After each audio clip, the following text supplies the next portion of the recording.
Hi, I'm Chris from Outrageous Pythons. It's the end of March, and I've stopped breeding my males and females, and now I'm expecting eggs in the next couple of weeks. So one of the most important things to do is get the incubator ready and make sure the temperatures are correct for when I do get the eggs.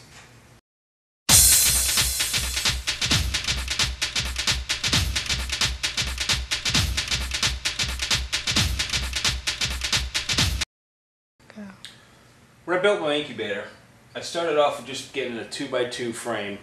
That way, so on the outside I put the plywood on the outside, and then on the inside the frame allowed me to put in some insulating styrofoam. Basically just purchased that from the Home Depot. It's 1 inch thick and it fit right in between and backs up to the plywood. The heating source, what I did on that was, this is a box right here.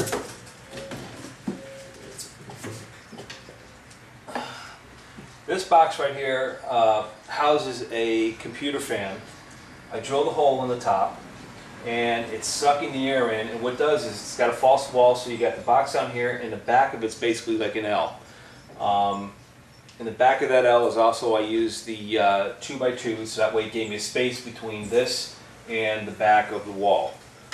In the back of that I have 11-inch heat tape, and that heat tape is hooked up to a thermostat. So when the air sucks through here, it brings the air up in the back of this wall past the 11-inch heat tape, and then blows it out in different directions. I have one pointing up, one vent pointing up, and one vent pointing down. That allows a good circulation of air. One thing I did find though, that the temperature didn't stay as consistent as I wanted, so I also took a 3-inch piece of heat tape, and I just got this on a piece of glass and a couple of blocks to keep it up, and then I also put that over another fan, and that blows up, and what happens is it creates the hot air from down here as well as up to there, and really keeps it circulating. One of the things that happens is that this fan and this is on the thermostat, so when the thermostat kicks on, these both kick on. The internal fan in here is always on, but the back heat that's behind this wall kicks on with the thermostat also. So the three things on a thermostat are going to be your 11-inch heat tape back here, my 3-inch extra tape right here, and this fan. And then, like I said, this fan right here is always circulating air through the incubator to keep the temperatures proper. For racking, all I did was, this is the same material that you would use for your closets. I purchased that at the Home Depot. I just basically made another frame to put that in. You can use any design you want to basically hold the racks, and it works real well with this temperature. And then also what I use, this is my thermostat. It's a Renko. This thermostat, I set this thermostat at 90, and you set the on-off points. I actually have it a 1 degree difference, so it turns off at 90, turns on at 89. It'll keep the incubator at exactly 89 degrees at all times. On the outside, what I did was, basically again, you can purchase plexiglass, purchase this from the Home Depot in sheets of 2x4.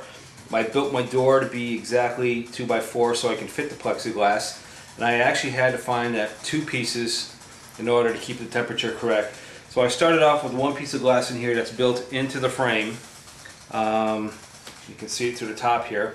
And then wouldn't keep the temperature, kind of was fighting with the thermostat.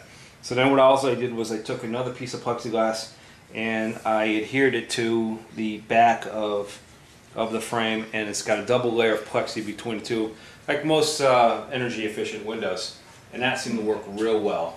And I have a little piece of insulation right here, and it fits right in here, so it makes a nice snug fit. And as well as I have the brackets that need to go on, and those will lock the door. Very important, you don't want your door to open up by mistake in case you lose the air and your eggs will suffer for it. On the back,